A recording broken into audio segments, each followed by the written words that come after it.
তবে এখানকার প্রাকৃতিক রূপ বৈচিত্র্যে এই জেলা খ্যাতি পেয়েছে রূপের রানী হিসেবে। একদিকে যেমন দক্ষিণ এশিয়ার সর্ববৃহৎ কাপ্তাই লেকের সৌন্দর্য, অন্যদিকে রয়েছে ছোট বড় বেশ কয়েকটি ঝর্ণা, সাথে যোগ হয়েছে সারি সারি পাহাড়। সবকিছু মিলিয়ে রাঙামাটিকে ভ্রমণের জন্য একটি আদর্শ জায়গা বলাই যায়। হাতে একদিনের সময় নিয়ে আজ আমরা ঘুরে দেখব রাঙামাটির বেশ কয়েকটি স্পট, পাশাপাশি টুকটাক কিছু গাইডলাইন।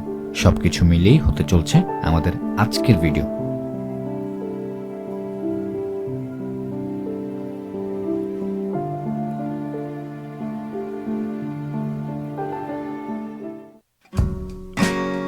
আমাদের এবারের রাঙামাটি ভ্রমণ শুরু হতে যাচ্ছে ঢাকার কল্যাণপুর থেকে।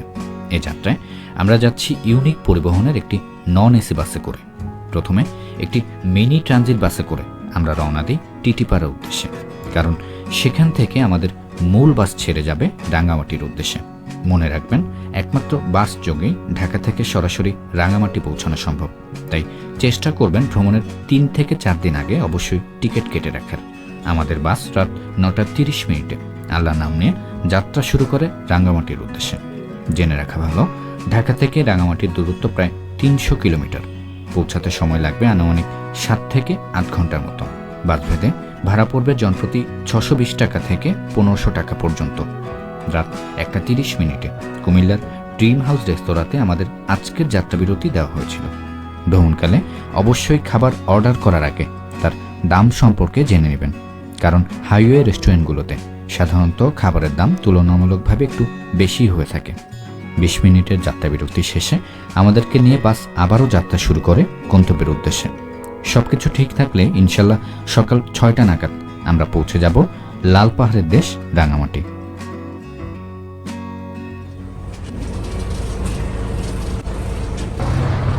আসসালামু আলাইকুম, শুভ সকাল। লাল পাহাড়ের দেশ রাঙামাটি থেকে আপনারা জানেন আমরা গতকাল রাত 8:45 ইউনিক সার্ভিসের এই বাসটিতে করে ঢাকা থেকে রওনা দিয়েছিলাম এবং আলহামদুলিল্লাহ আজকে ভোর 6টায় আমরা এসে পৌঁছালাম এই রাঙামাটিতে। তো আমরা নেমেছি মূলত আমাদের এই রাঙামাটির শেষ বাস স্টপ রিজার্ভ বাজারে। আমাদেরকে বাস এখানে নামিয়ে দিয়ে গিয়েছে, আর এখন আমরা আমাদের সকালের নাস্তাটা করে নিচ্ছি ঠিক এখানেই এই খাজা হোটেলটিতে। তো আমাদের সকালের নাস্তা চলে এসেছে, পরোটা 10 টাকা, ডিম ভাজি 20 টাকা। সকালের নাস্তা করছি আপাতত। সকাল 6:30 বাজে। আলহামদুলিল্লাহ আমরা মাত্র নাস্তা করে বের হলাম। আসসালামু আলাইকুম। ওয়ালাইকুম আসসালাম। কেমন আছেন ভাই আপনারা? আলহামদুলিল্লাহ ভাই, ভালো আছি। শুভ সকাল রাঙামাটিতে। শুভ সকাল রাঙামাটি। সামনে মসজিদের ঘাট আছে, সিঁড়ি শর্টকাট 2টা মিনিট হাঁটে আমরা আপনাকে ওইখানে নিয়ে যাব। ওখান থেকে আমাদের বোট, এই হচ্ছে আমাদের বোট, বিশাল বড় বোট। যদিও আমরা মানুষ মাত্র 8 জন। আমার পিছনে দেখতে পাচ্ছেন এটা আমাদের বোট। আজকে আমরা এই বোটে করে সারাদিন ঘুরবো কাপ্তাই লেকে এবং রাঙামাটির বেশ কয়েকটি স্পট ঘুরে দেখবো। সকালে নাস্তার পর্ব সেরে রাঙামাটির রিজার্ভ বাজার সংলগ্ন ঘাট থেকে 2000 টাকায় আমরা একটি ট্রলার ভাড়া করি। মূলত এই ট্রলার করে আজ সারাদিন আমরা ঘুরে দেখব কাপ্তাই লেক এবং এর আশেপাশের বেশ কয়েকটি উল্লেখযোগ্য স্পট, যার মধ্যে রয়েছে রাজবাড়ী বনবিহার, বড় বুদ্ধ মূর্তি, আদিবাসী গ্রাম, সুবলং ঝর্ণা, ঝুলন্ত ব্রিজ এবং পলল পার্ক। একদিনের ট্যুর প্ল্যান নিয়ে যারা রাঙামাটি ঘুরতে আসেন তারা সাধারণত এই স্পটগুলোই বেছে নেন। জেনে রাখা ভালো, স্থল এবং নৌ এই 2 পথেই আপনি চাইলে রাঙামাটি ঘুরে দেখতে পারেন। তবে বর্ষাকালে স্পটগুলোর পাশাপাশি কাপ্তাই লেকের সৌন্দর্য দেখার জন্য বেশিরভাগ পর্যটক এই নৌ ভ্রমণকেই বেছে নেয়।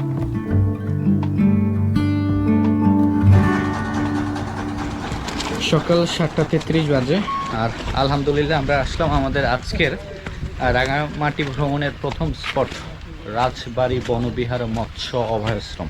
আমরা প্রথমত সেই রিজার্ভ বাজার নেমেছিলাম আজকে সকালে বাস থেকে। এরপর সকালে নাস্তা করে এখানে একটা মসজিদ আছে, ওই মসজিদ সংলগ্ন ঘাট থেকে আমাদের ট্রলারে করে আমরা আসলাম আমাদের এই প্রথম স্পট। বাংলাদেশের বৌদ্ধ সম্প্রদায়ের বৃহত্তম বিহার এই রাজবন বিহার। 1977 সালে বনভান্তে লংদু এলাকা থেকে স্থায়ীভাবে বসবাসের জন্য রাঙামাটি আসেন। পরে বনভান্ত তার শিষ্যদের বসবাসের জন্য ভক্তকুল এই বিহারটি নির্মাণ করে দেন। বৌদ্ধ ধর্মাবলম্বীদের উপাসনালয় দেখার পাশাপাশি আগত পর্যটকদের আগ্রহের কেন্দ্রবিন্দু অবমুক্ত অবস্থায় থাকে এখানকার বেশ কয়েকটি বানর। আরেকটা ওই জায়গায় আপনি বলছেন এদিকে আনতে যাবে বান্দরময় বাচ্চাদের আমি যা ফলো করে নিয়ে খারাপ দিকের বাড়বো হ্যাঁ আলাদা বনবিহার ঘোরা শেষ করে আমরা আবার উঠে পড়ি আমাদের রিজার্ভ করা ট্রলারে। বিহারের ঠিক অপর প্রান্তে চাকমা রাজার বাড়ির অবস্থান। বিষয়টি ট্রলার চালক এড়িয়ে যাবার কারণে এ যাত্রায় ভুলবশত আমরা তা না দেখেই চলে যাচ্ছি। তবে আপনারা আসলে অবশ্যই মনে করে এই জায়গাটিও ঘুরে যাবেন। এছাড়া কাপ্তাই লেক ভ্রমণকালে আশেপাশের পাহাড়গুলোতে দেখা মিলবে বেশ কয়েকটি খাবার রেস্টুরেন্টের। চাইলে এসব জায়গা থেকে দুপুরে খাবার অর্ডার করে যেতে পারেন। দুপাশে ছোট বড় অসংখ্য পাহাড়, এরই মাঝে বয়ে চলা কাপ্তাই লেক। সবকিছু দেখতে দেখতে আমরা চলে আসি আমাদের পরবর্তী গন্তব্যে। সকাল 8:54 বাজে আর আমরা চলে আসলাম আমাদের রাঙামাটি ভ্রমণের দ্বিতীয় এবং তৃতীয় স্পট। এটা হচ্ছে আদিবাসীদের মার্কেট আর এটা হচ্ছে বৌদ্ধবিহার। এখন আমরা এই রুটটা ধরে যাব, জাস্ট বৌদ্ধবিহারটা ঘুরবো। আর ওই যে ওখানে একটা মূর্তি আছে, জাস্ট এখান থেকে ঘুরে আবার এখানে এসে আদিবাসীদের দোকান। সেটা হচ্ছে বৌদ্ধ ধর্মাবলম্বীদের একটা উপাসনালয়। আর আমরা যাচ্ছি ওর সামনের দিকে। আর ওই যে দূরে দেখা যাচ্ছে আর একটা প্রতিমা বা মূর্তি।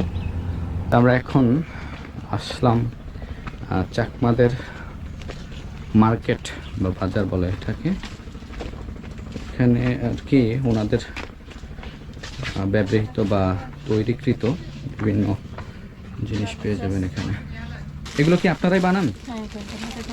আচ্ছা আচ্ছা, আপনারা তো এখানেই থাকেন না? এখানেই কি আপনাদের বাসা আলাদা? আচ্ছা আচ্ছা, এটা জাস্ট মার্কেট আপনাদের। ডাব কত করে ভাই? 60 টাকা কেজি। 60 টাকা। তো এখানে পাহাড়ি ডাব, এই যে এখানে আনারস। আনারস কত করে? 10 টাকা।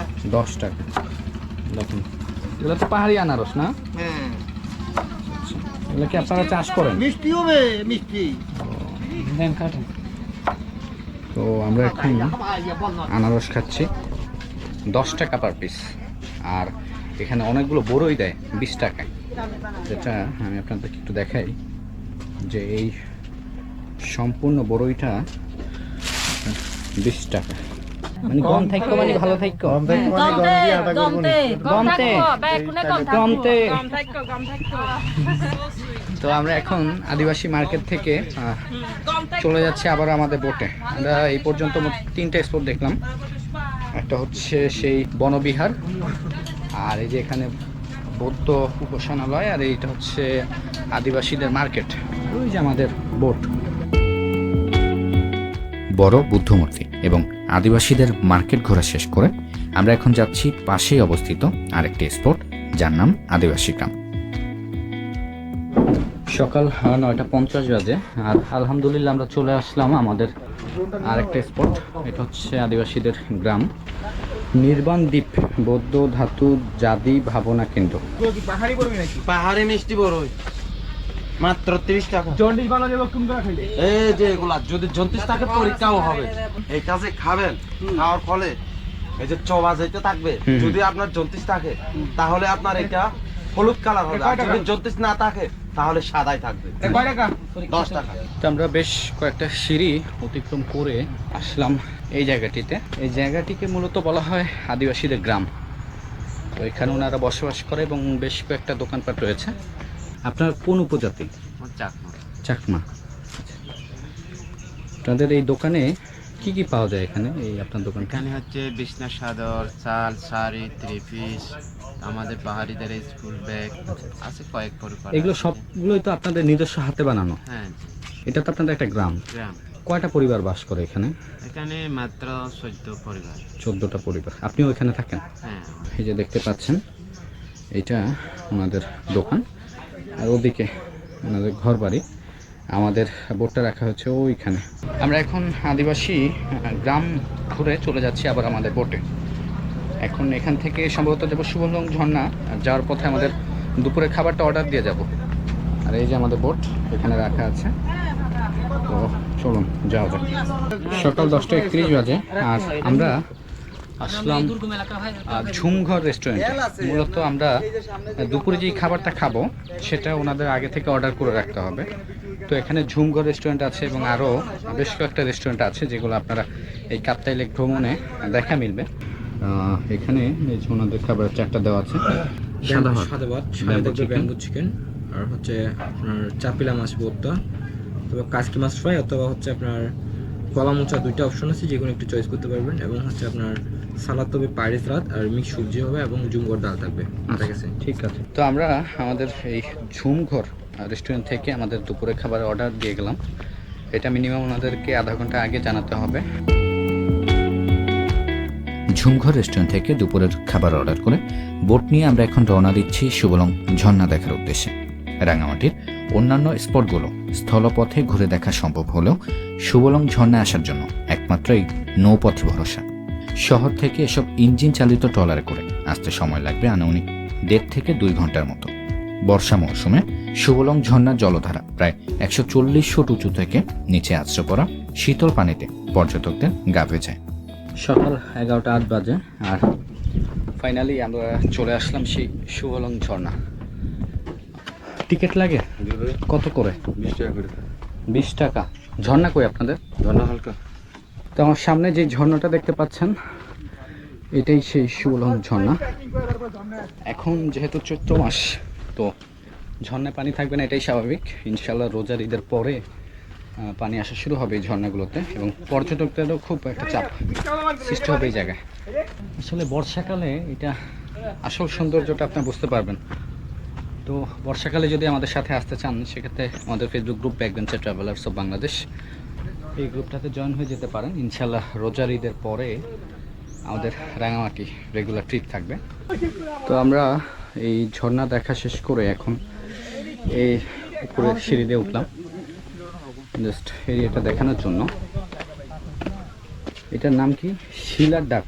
শিলার ঢাকা জায়গার নাম সুবলং ঝর্ণা পর্যটন কেন্দ্র। ও আচ্ছা, এটা উদ্বোধন করা হয়েছিল না 20 ফেব্রুয়ারি 2005 সালে।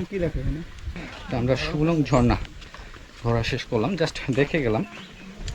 এখন আমরা চলে যাব আমাদের দুপুরে সেই খাবার হোটেলে বা রেস্টুরেন্টটিতে।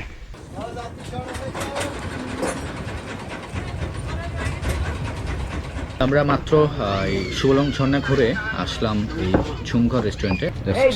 রেস্টুরেন্ট থেকে এরকম একটা ওয়েদার। আর আজকে আমার দুপুরে লাঞ্চে এখানে সালাদ দিয়েছে, ভেজিটেবল, ওখানে ওটা কাচকি মাছের ফ্রাই সম্ভবত, আর এটা কলার একটা ভর্তা, ডাল আছে, আর ব্যাম্বো চিকেন আসছে। আমাদের স্পেশাল যে মেনুটা সেটা হচ্ছে ব্যাম্বো চিকেন, যেটা আমরা সাজি গেলে প্রতিনিয়ত খাই। তো সেটা আজকে আমরা ট্রাই করবো রাঙামাটি এই ঝুমঘর রেস্টুরেন্টে। ব্যাম্বু চিকেনের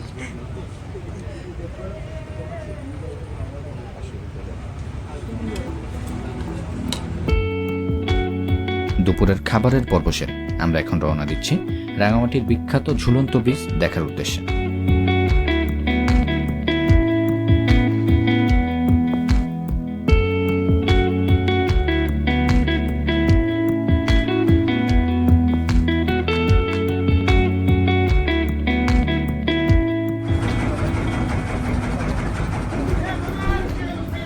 দুপুর 2টা 1 বাজে আর আলহামদুলিল্লাহ আমরা চলে আসলাম অবশেষে সেই রাঙামাটি বিখ্যাত ঝুলন্ত ব্রিজ। ঝুলন্ত ব্রিজের প্রবেশ টিকিট 20 টাকা। আর এই যে আমরা সবাই, তো বর্ষাকালে এই ঝুলন্ত ব্রিজ হয়ে যায় ডুবন্ত ব্রিজ, মানে এখানে পানি উঠে যায়, এত পরিমাণ পানি চলে আসে এখানে। তো এখন আমরা ঝুলন্ত ব্রিজটা হেঁটেই পাড়ি দিচ্ছি। আমরা ঝুলন্ত ব্রিজ থেকে এই সিঁড়িটা ধরে এখন উপরে যাচ্ছি। আর আশেপাশের জাস্ট পরিবেশ হচ্ছে এটা। পাহাড়ি আনারস, কলা, ফলমূল, এটা বাজার বসেছে। কোনটা কত? 5 টাকা করে আনারস। দেখেন 5 টাকার আনারস। বসবো কেমনি? এগুলো হয় কই? পাহাড়ে? পাহাড়ে। আর এগুলো 10 টাকা। দেখেন কত বড় বড় আনারস, শুধুমাত্র 10 টাকা। আমরা এখন আরেকটু উঁচুতে উঠলাম। বাচ্চাদের জন্য প্লে জোন রয়েছে, আর ওখানে কিছু দোকান রয়েছে।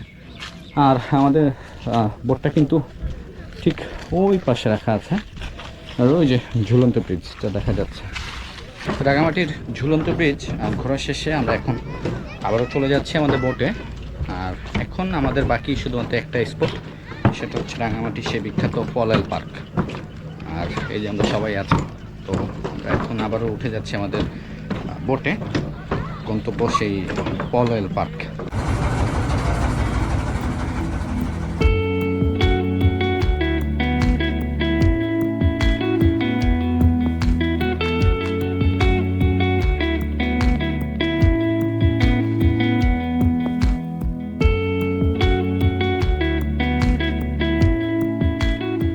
দুপুর 3:31 বাজে। আর আলহামদুলিল্লাহ আমরা ফাইনালি চলে আসলাম আমাদের আজকে রাঙামাটি ভ্রমণের শেষ স্পট, সেই পলয়েল পার্ক। তো মূলত এখানে সুইমিং পুল আছে, কায়াকিংয়ের ব্যবস্থা রয়েছে, আর পার্কটাও বিশাল বড়। আমরা আমাদের ট্রলারটা ছেড়ে দিলাম। আমরা আজকে বিকাল পর্যন্ত এখানে ঘুরবো, সামনে শহীদ মিনার আছে, ওটাও ঘুরে দেখবো। আর এরপর আমাদের রাতে ঢাকার বাস 8:30টায়। তো আমরা টিকিট কেটে নিলাম জনপ্রতি 40 টাকা করে।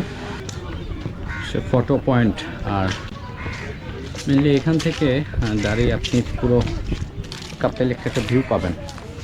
আর এই যে সুইমিং পুলটা, এটা পার পারসন 200 টাকা করে নেয়, সময় 1 ঘন্টা। জাস্ট এই জায়গা থেকে আপনার কাপ্তাই লেকের একটা ভিউ পাবেন, অসম্ভব সুন্দর। দেখেন চোখ যত দূর যায় পুরোটাই কিন্তু সেই কাপ্তাই লেক। আর আমরা আছি বর্তমানে সেই পলয়েল পার্কে। এখানেও একটা ঝুলন্ত সেতু রয়েছে।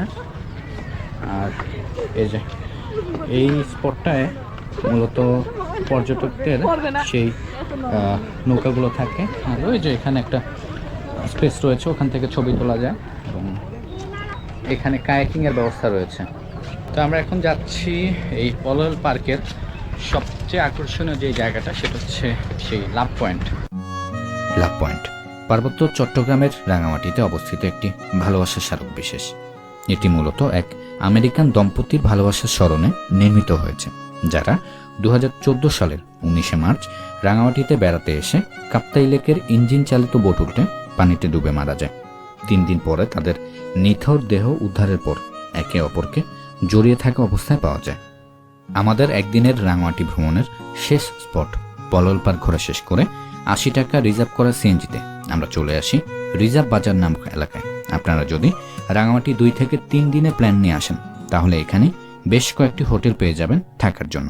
আর যদি আমাদের মতো চলে আসতে চান, সেক্ষেত্রে এখানেই সকল পরিবহনের টিকিট কাউন্টার পেয়ে যাবেন। তবে চেষ্টা করবেন সকালে এসেই টিকিট কেটে রাখার। আজকের রাঙামাটি ভ্রমণ পর্ব ছিল এতটুকুই।